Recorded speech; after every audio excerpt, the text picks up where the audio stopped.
আসসালামু আলাইকুম গাইস, আশা করি সবাই ভালো আছেন। তো মুড়ি খাইতে খাইতে বর্ধমানে পাইলাম সার রাত ঘুম না পারলে এইরকম খিদা লাগে, সেই জন্য তো মুড়িটা আরো বেশি স্বাদ লাগলো। আর এই যে বাইটা বয়ে বেরি টাইম ফ্রি ফায়ার খেলাইতেছে, নাহলে পাবজি খেলাইতেছে, একটা না একটা করতে আছে ট্রেনে বয়ে। তো গাইস আমরা মালদায় পাইলাম, আর এই যে মালদার আম গাছ গুনে আঙ্গো কাকা করতেছে যে এই জন্য একটি মালদার আম গাছ, আর আম গাছ গুনে এইরকম বুঝে দিচ্ছে খালি আম গাছই মালদাটা। খালি শুনছি মালদা আম আজকে মালদার আম গাছে দুই গেল, মালদার আম গুনে একবারে সেই স্বাদ। তো গাইস আমরা হাওড়ায় মোটামুটি 11:30 হলো হাওড়া জংশন। তো আমরা নাইমাহারা যাওয়ার নিচ্ছেন বাইরে যায় কিছু খাহারি নেগে খাইয়ার নই, তার মানে খিদা এইরকম লাগছে।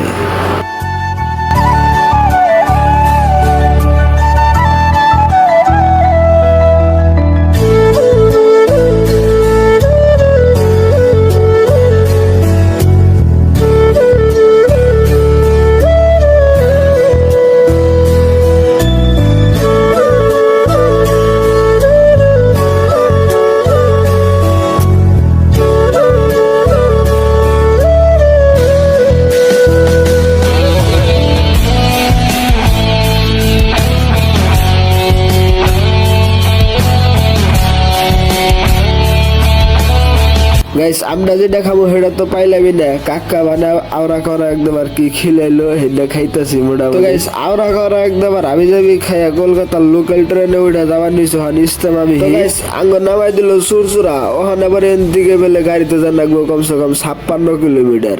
দেখা রাস্তায় পুরা নাই, একটা দুটা টাইম ধরাইতে সুরসুরা নাই বেহেরে এমন গাড়িতে উঠলাম না একবারে ইন্ডিয়া গাড়ি তো আঙ্গ আসামে চলেই নেওয়া কথা, অন্য জায়গায় চলা হারে কিন্তু আঙ্গ বরবাড়া ডিস্ট্রিক্টের মধ্যে আর কি চলে না, আমি দেখি নেই।